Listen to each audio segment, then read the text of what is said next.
আবাসন খাতে এই বাজেট কোনো স্বস্তি দেবে কিনা, কতটা প্রভাব ফেলবে, সম্মানিত আলোচকরা সেসব বিষয়ে আলাপ করছিলেন।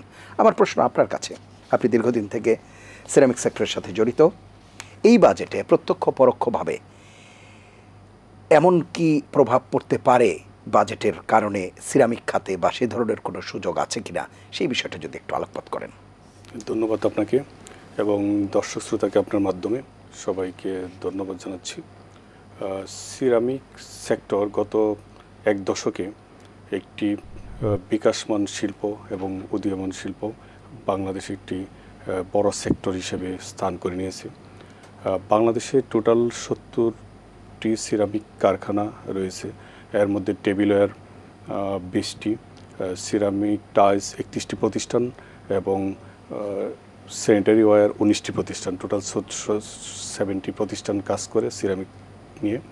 এই সিরামিক সেক্টরে ইতিমধ্যে দেশি এবং বিদেশি বিনিয়োগ প্রায় 17,500 কোটি টাকা এখানে, এবং এখানে যে লোকাল সেল বাংলাদেশের বাজারে 7,400 কোটি টাকা সেল করে ওই সিরামিক কারখানাগুলো বছরে, এবং এইখানে এক্সপোর্ট হয় 603 কোটি টাকা এক্সপোর্ট।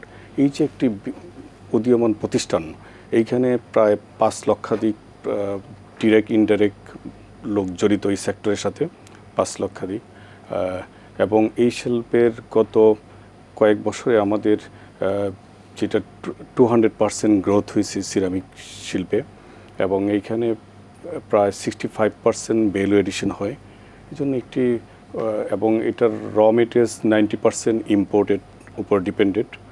কিন্তু এই শিল্পকে অতি সম্প্রতি যে আমাদের র মেটেরিয়ালসের এলসি আমরা পাচ্ছি না ডলার সংকটের কারণে, এবং আজকে ওই বাজেটে তেমন কোনো আমাদের যে দাবি ছিল অ্যাসোসিয়েশনের মাধ্যমে কোনোটাই প্রতিফলন হয়নি, সেম অ্যাজ প্রিভিয়াস ইয়ার।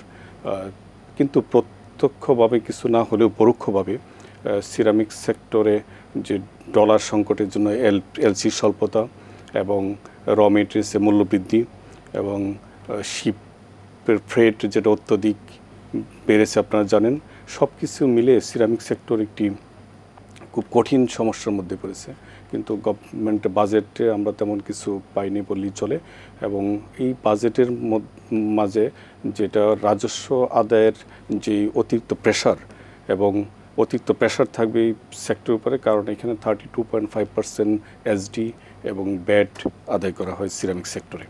আপনারা কি এই ক্ষেত্রে কোনো সংশোধন বা রিভাইজ বা কোনো কিছুর প্রত্যাহার, হ্রাস, এরকম কোনো দাবি করছিলেন?